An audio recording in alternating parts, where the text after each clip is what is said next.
Oh man, got some. Get my shared screen. Boom, boom. Yeah. What's up, one viewer? How are you doing today? So, I've been sitting around thinking we're not really spending a lot of money on marketing right now. Some of our cold marketing techniques are falling on deaf ears. The follow up process with the cold marketing, the number of touches it takes to turn them into a deal, is expensive. Um, Overall, there's uncertainty in the market. We are living in a bubble in Texas right now. It appears New York and California and other states like that are going to be slower to open their economies. I think that puts a lot of attention on places like Texas. So, I think overall the real estate market is going to be somewhat insulated on the retail side, maybe because the cost of living's less here. But you cannot ignore, at least in our state, you cannot ignore how unemployment is going to affect this. So I've written down 8 points. I don't know if I'll get to them all, but what I was doing this morning was I was thinking back to 2015 when we first got in this business and didn't know what we were doing and how we generated deals and how we bought them. And, our first two deals are two out of our three first deals are, let's see, first deal came off of the USDA website. The USDA website at that time had a ton of inventory, which was crazy because they would actually not have people buy their properties at auction. So you got the entire state of Texas. Let me see if I can bring it up. Show you right quick. Show you what I'm talking about. USDA foreclosures. So I met a guy at an auction. Um, Damn, I just want USDA foreclosure. There it is.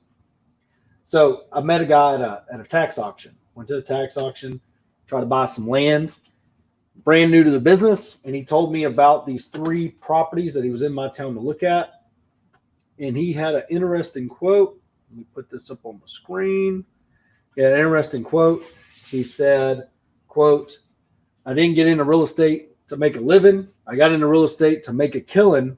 And we went and looked at this property. It's still in our owner finance portfolio today. We bought it for $12,000 off the website, put $10,000 in it, got a $25,000 down payment, and they've been paying us ever since for it. Okay, that's 2015, very first in real estate. You can see here next to, I don't know, maybe I can zoom in. You can see next to the state, this interactive map, how many properties are, Kentucky's got 10, are currently in the foreclosure process. Okay. So listing types, you can put REO property, which means it's already owned by the bank, and hit search. See what that brings up. It does not bring up my internet. It must be slow. Status required. Damn it. Let's see if there's any of those in Kentucky or REOs. So there's none. All right. Let's get back to it. But you can see that it has a number next to it. When I found this website in Texas, just REOs, this one in Texas, I've already looked at it as far as what it is. Single family, Texas. I hit search. It's going to bring it up. Listing type, REO property. Hold on. Let me look. Details. So this one is REO. Property sold as is. Funds made payable to trustee. Nope. This one's going to be auctioned. Maybe. Immediate conclusion to sell. Let's go back to. Can't tell if the bank owns this one or if it's going to be sold at the auction because of this little This little deal right here. But if it is, if you can buy this, this will be listed on MLS at the time. Every county in the state of Texas, it seemed like, had a property on there. There was one for $7,000 in Longview. It was a brick house. I mean, you see the how the house is right here, and we bought ours for $12,000 by going to this website, making an offer through a real estate agent, and then buying the property. It seems like now in today's market, okay, that these deals get snapped up before they ever make it on to here as an REO property. So let's go look at a different state. I'm gonna look at Kentucky right quick and see what the different types are. Single family, all types. Where's it at? Foreclosure. You see how it's labeled foreclosure? Foreclosure means that it still hadn't gone through auction. So that one over there in Texas, I would bet that if you're a real estate agent and you're in that county, you could go right now and buy it. I have not seen an REO property on this website in the last 4 years. After we made that initial purchase, we didn't go back to it for whatever reason. And whenever I finally went back to it, there was never any inventory on here. You can see the entire United States. You can see how there's no inventory in Colorado, no inventory in New Mexico, Arizona. There's 4 in Utah, Nevada, Oregon has 2. You can see, okay, whenever I first found this website, this place was fucking loaded. There was all kinds of inventory, and they were all bank owned. They've since sold all that inventory, okay? And now people actually monitor the website well enough to go to the auction and buy it at the auction. Once it ends up as a as the owner is the bank, I mean, you can offer whatever. They can just tell you no, and then you come back and offer the next day. Okay, so that's website number 1. The reason why I'm showing you this, as wholesalers, okay, we're in a buyer's market. What does that mean? It means you go out and you find a deal and you're trying to market it out at 80%, okay? And I'm a person that's sitting back with cash, or I have access to lending that I would normally buy from you. I don't have to buy from you. I can go to a website like this, and there's going to be inventory there for me to sift through. I do not have to use a wholesaler that is bringing me no value. If I want an 80% deal, I can probably go to one of these websites, and I've got them all brought up. So let me go back to my screen, back on here. Auction.com, okay? Auction.com was a website. I mean, we bought a ton of property. Let me see if I can search. Limestone County. It's not even letting me click this X. Nobody cares. Limestone County. We bought our first flip off of this website. Whenever I search it, there it is. We've got something right here. I don't know what it is. It's bank owned. It's already online. Again, I can play the game with this. I mean, I can go out there and look at this right now. I know exactly where this is. How many acres of land is it? It's on basically 10 acres of land. Its opening bid is $35,000. I can bid on this. I can buy inventory off of these websites that, right now the inventory is low. Whenever I first got on auction.com in Limestone County, REO owned properties were through the roof in 2015. That is going to start happening again. There's not going to be a lot of investors at the auction buying these before they make it back to the banks. It's just not happening. There's not capital's not out there. The deals aren't out there.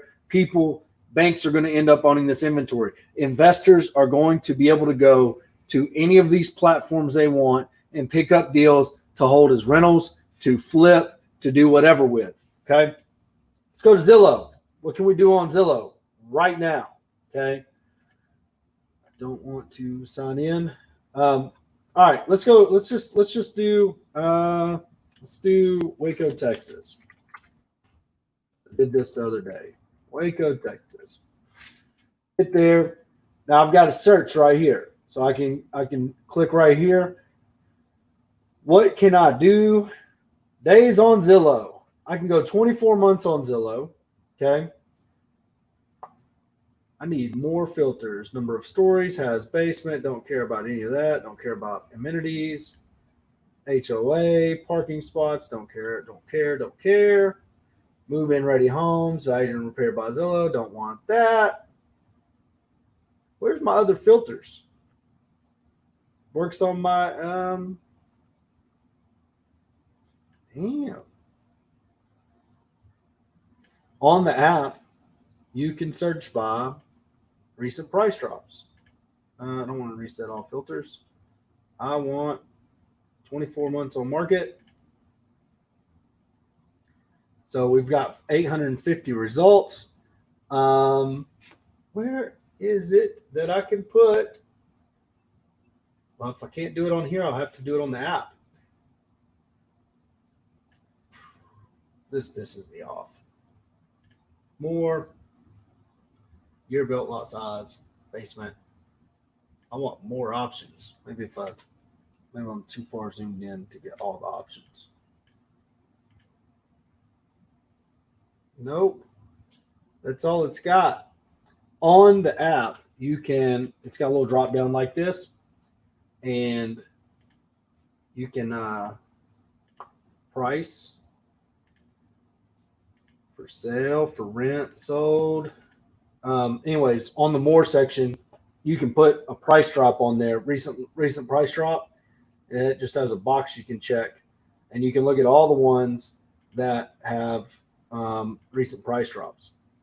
But if I go to the ones that are showing 500, what? Days on Zillow, 36 months. There's more that have been on Zillow for 36 months than there are. How long has this thing been on Zillow? Where's it at? Time on Zillow, 10 days. No, I need this done. It's not I don't know how to work Zillow from the computer, so this is a bad example.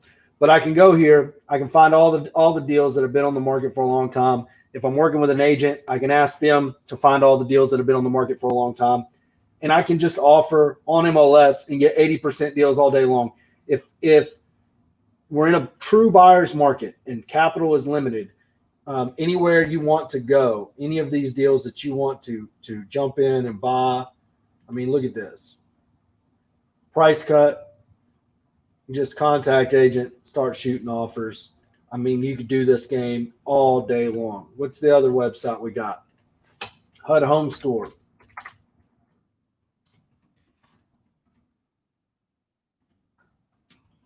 HUDHomestore.com. This used to be one of our favorite websites.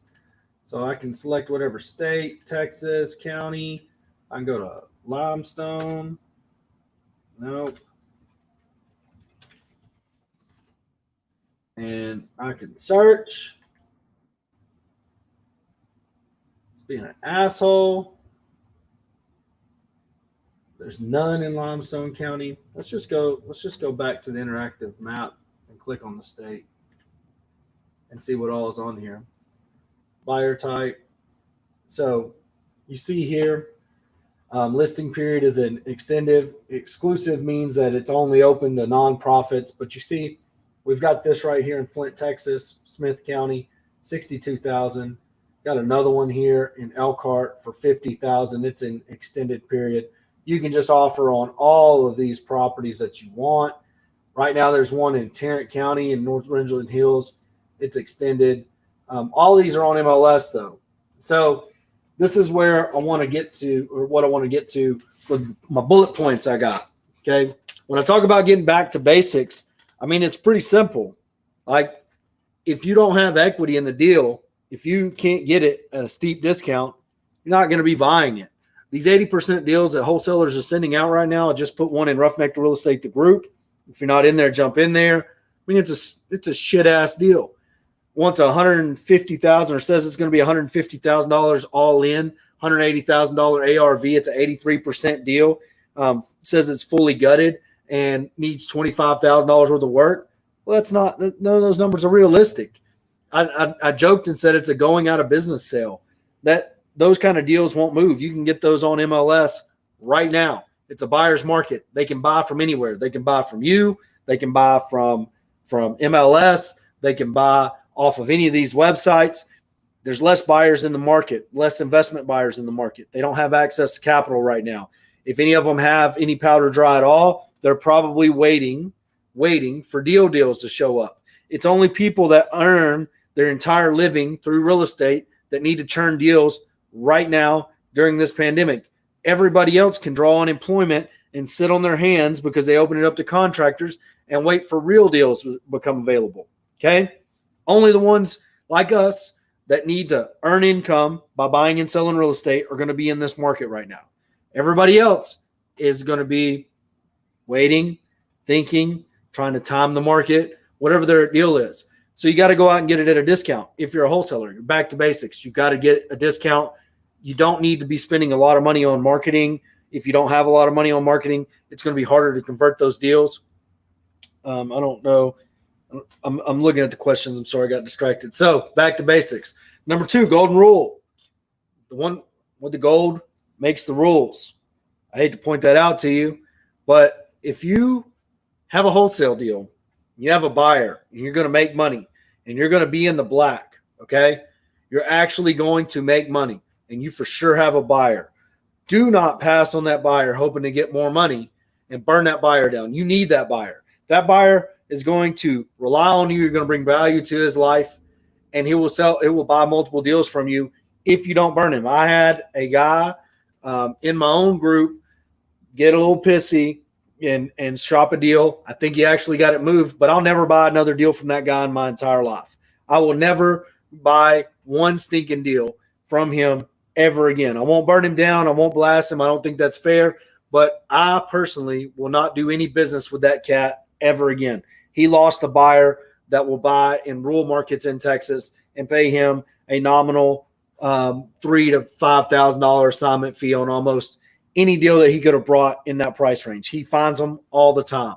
He will run out of buyers and resources at some point down the line as people dive into rural America and figure out it's not all the meat and potatoes. It takes a little bit of a skill set to make money out here.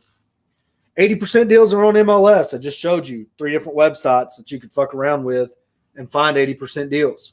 So we don't need to buy 80% deals from wholesalers. Those are just facts, okay? 80% deals are on MLS. Find them all day. You can start making offers. You can go back to buying off of MLS probably almost immediately just from the noise that's on the news. Your sellers are going to be like, oh, man, that's going to be I better take this deal. If you can muster up a cash offer, no appraisal, fast close, you can get an 80% deal off MLS right now. Creative financing is a must. Not going to dive into that. You need to be able to buy using creative financing because financing is not available. Okay?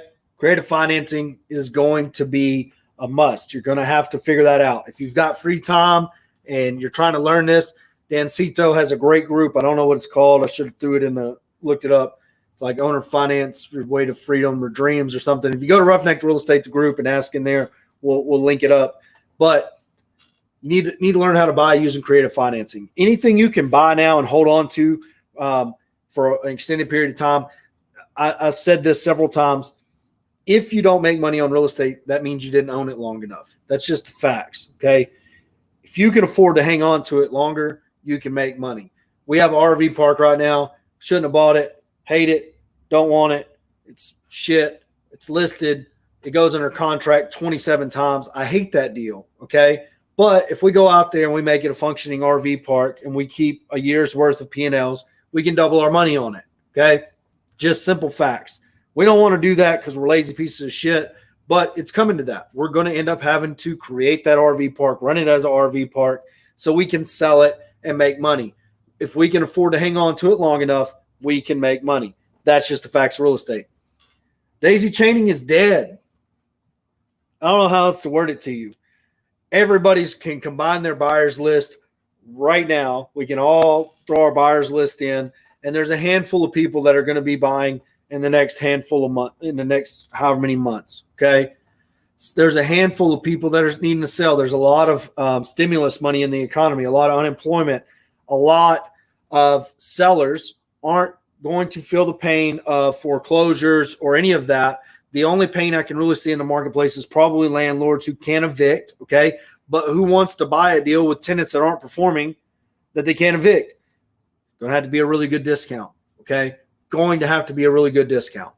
Daisy chaining is dead.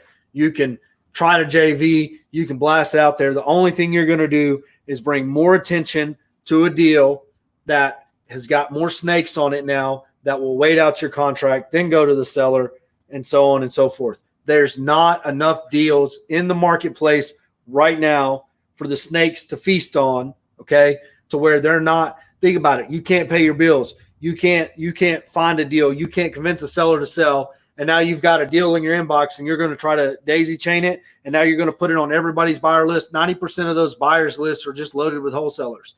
The actual real buyers have left the market. The hobbyist buyers have left the market. Okay. They're not out there. Your person that just walked out of a flipping seminar. There are no flipping seminars right now. So there's not a lot of suckers in the marketplace. So without a lot of suckers in the marketplace, whenever you're trying to daisy chain something, I watched a deal, a 26-unit apartment complex in Corpus, hit the daisy chain highway and have everybody and their dog try to sell that deal, and it still hasn't moved, okay? It's just what's happening right now. Daisy chaining, I mean, there's strength in numbers. You'll hit a couple. But overall, if that's your only lead source is to find somebody else's deal and try to move it, I don't know what you're going to do right now without the biggest buyer list on planet Earth. Wholesalers will have to truly solve problems. What does that mean? It means you're going to have to know how to sort through title issues. It means you're going to have to be able to source capital for your buyers that might not have money. Your buyers are going to come to you and say, man, I'd love to buy this deal. My lender's tapped out, or my hard money lender's not loaning right now. Okay. You're going to have to know who's lending. R2R at jetlending.com in the state of Texas can help you out with that. Okay. You're going to have to solve problems. You're going to have to overcome objections. You're going to have to make the deal and put the deal together. It's no longer the marketplace doing the heavy lifting. Okay. You've gotten accustomed to being lazy because forever ago, you could just throw it in whatever Facebook group you want. You'd have 10 buyers. You could burn anybody down you wanted, and you would still have another buyer behind them, okay? It's not working that way. You're actually going to have to solve problems. You're going to have to be able to figure out title issues. You're going to have to be able to help the sellers out and truly bring value to their life. You might have to help them move and shit like that, and you're going to have to find money for your buyers if they don't have any. You're going to have to negotiate creative financing deals for your buyers and take an assignment over the top of that creative financing if they can't get financing. You're going to have to solve problems. You're going to have to be a problem solver. It's amazing. Cold marketing versus warm marketing. I'm really torn on this. Cold marketing, if you're just beating on the list that everybody else has access to right now, that's easy. That's low-hanging fruit. But people are about to start running out of money because they can't convert leads. So, you might be the only person beating on that list before too long. No lie. People are going to run out of money. There's a ton of people that haven't been marketing at all in this, including us, because they don't have to, okay? We don't have the capital to deploy right now. All of our lenders are tapped out or sitting on the sidelines, okay? So we can't buy deals, so we're not marketing. There's a ton of people that are sitting in that space, but I also know a lot of people that are marketing into this, at least on the cold marketing side, and just getting cussed out by people for calling them during a pandemic, okay? It's really hard. But warm marketing, we haven't put out bandit signs in a long time, and we just bought a deal off a bandit sign and have another guy that just called us back from – he called us on a bandit sign. Somebody else was going to buy it. They couldn't close. Now he's called us back, okay? I offered him $7,000 for that house, $7,000. And I think he's about to take it, okay? I don't even know if I wanted it $7,000. But warm marketing seems, whether it's SEO or – Google AdWords, we don't have a lot of experience doing that, but bandit signs, we do. I don't know about mailers and stuff like that, but all of our warm marketing is hitting. If you can get information in front of people, I see a ton of people moving deals on Facebook ads right now. They're finding deals on Facebook ads. So they've at least figured that out. Warm marketing, inbound, warm calls seem to be the better choice right now as far as marketing dollars, because the cold marketing, they have such an easy no in front of them. Hey, we're in a pandemic. I ain't doing nothing till Rona. It's an easy no. it's not like people are out moving around and considering and all this. They're just hunkered down. They're just wanting to make it through this, not die of Rona, and not go bankrupt. So cold marketing, the cost per acquisition is going up on that. Warm leads still come in. It's just you got to work a little harder for them. Bandit signs are still king, I think. If you can get bandit signs out right now, you can do some good. Flips versus wholesale. I added this one after the fact. Okay. For now, it appears if inventory is going to rise, okay, if more people are going to need to sell versus want to sell, right, then inventory is going to go up. And there's going to be people out there who are in the market to buy. There's always buyers, okay, retail buyers that are going to get to sift through a lot of inventory because there are probably not as many buyers in the market. When they have to sift through more inventory, hotels might not do as good. They just simply might not. Because if you got to pick a house between a house that needs work and a house that's fully renovated, it's not hard to make a decision. Okay. This also might hurt because now people don't want others in their house with them. Buyers don't want to go into houses that have people living in them. It's understandable. They don't want to get the Rona. They don't want to die. So vacant houses that have been remodeled, I mean, we got one under contract right now. Another one to hit the market middle of this week. They seem to be doing good. I don't know what price point, depending on your market, where it's at, do good. But hotels might require a little bit more than just a good cleaning. You might have to do some flooring and some paint, okay? Over rehabbers, this might be your time to shine. You might be in the money. If you love doing over rehabs, just don't expect to get top dollar. If you can price that in and make it bushy as fuck and make it work, you can probably make money in this market. I don't know. I'm not an over rehabber, so never have to worry about that again. But so far, our retail flips are doing just as good. But we do have a hotel closing. It's only selling for $30,000, but it's closing. Okay. Our owner finances are doing well. So this is my basic breakdown of what a buyer's market looks like versus a seller's market. If you are out here in this right now, the smaller you are, the more agile you are, the more hands-on you are, the better pulse you're going to have of the market. If you've got acquisition people and stuff like that, you need to listen to what they're telling you. You need to get in and work the phones. You need to call some people. In my supporters group yesterday, I did about an hour worth of cold calling on there to show how to buy sub twos. Okay. You can go listen to people and how angry they were as they answered the phone. Okay. You need to understand this so you can help train your team to where they can deal with the objections they're going to hit, because it's different. It's different than it was 2 months ago. You don't have near as warm of a response when you're reaching out cold. Some of the other forms of marketing we're doing, we've shut off completely, but I still think that if you're driving for dollars and getting those good driving for dollars leads, using the Propelio driving for dollars app to get out there and drive for dollars yourself and actually are talking to people that have vacant homes. The one that we got in touch with yesterday, the house is vacant. The guy's sister had died, and his nephews didn't think they could sell the house. So he ended up calling back after the live stream and saying, hey, they are actually in the middle of selling it. So if we'd have been a couple of weeks or maybe a month sooner on that call, as soon as that filing was made, which it was made, I think, on the 23rd of April, then we'd have got that deal. We'd have had that deal locked up because we were able to get in touch with her brother, who would have got us in touch with the nephews, who could then sell us the house. Okay, so we'd have locked that deal up, and we could have solved those title issues. It goes back to wholesalers being able to solve problems. We could have went and solved those title issues and probably picked us up a nice little flip. The original principal balance on that house was $45,000. The houses in that neighborhood fixed up are currently, 2 of them are pending for $170,000 each. Great deal, could have been had if we would have been sooner. Okay. If you're in there and you know how to do that marketing, or you want to learn how to do that marketing, you can become a supporter of Effective Real Estate and see those videos, see those marketing videos.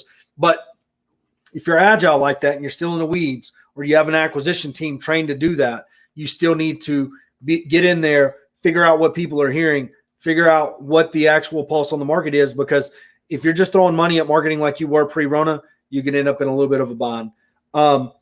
That's it. That's my breakdown of what a buyer's market looks like. That's just from my old gut. It's from a little bit of experience. I think as we wait around in this funkiness a little bit longer, we'll all get a better idea of what it looks like. But right now, in general, we are looking at these websites that I just showed you at the beginning of the video. So you can go back on YouTube and watch this, go back to the beginning and watch it. You can see that you'll be able to make offers off of here if you are an actual buyer. You'll be able to pick up some deals on here in the near future. We're going to start playing with that probably this week. We have over, I think, a couple $100,000 it's going to free up in the next, I don't know, month or so. And we're going to have to put that capital back to work. When we get ready to do that, we're going to be looking at just buying directly off these websites, doing a little bit more flipping than we normally would, add value, and then get it back out listed. That's just going to be what we do for capital, for the running around money, for our personal salaries and stuff like that over the next few months. Our rentals are still doing good. Got over 200 rentals doing good. They are holding in there. That is good news. And we've had the best 2 months of leasing that we've had. It's just turning that inventory and being able to do evictions and stuff like that. They're about to open that back up here in Texas, hopefully. So it should only get better from here. But overall, in a buyer's market, you're going to have to, this list right here is just my take on it. If you've got opinions, throw it in the comment section. I don't know if I'll see it because I'm in so many groups live right now, but I'll definitely see it if you comment on the YouTube channel. I'll definitely get back to you on there. That's probably the best place to throw the comments in there. Tell me what you think. We can chop it up and do it. I'm about to get off of here. Don't know if we got anything planned for Mother's Day. I don't know if we do or not. I guess I should have found that out already. I probably need to go get a gift. If you're watching this, hi, Mom. Appreciate you. I'll holler at you later, people.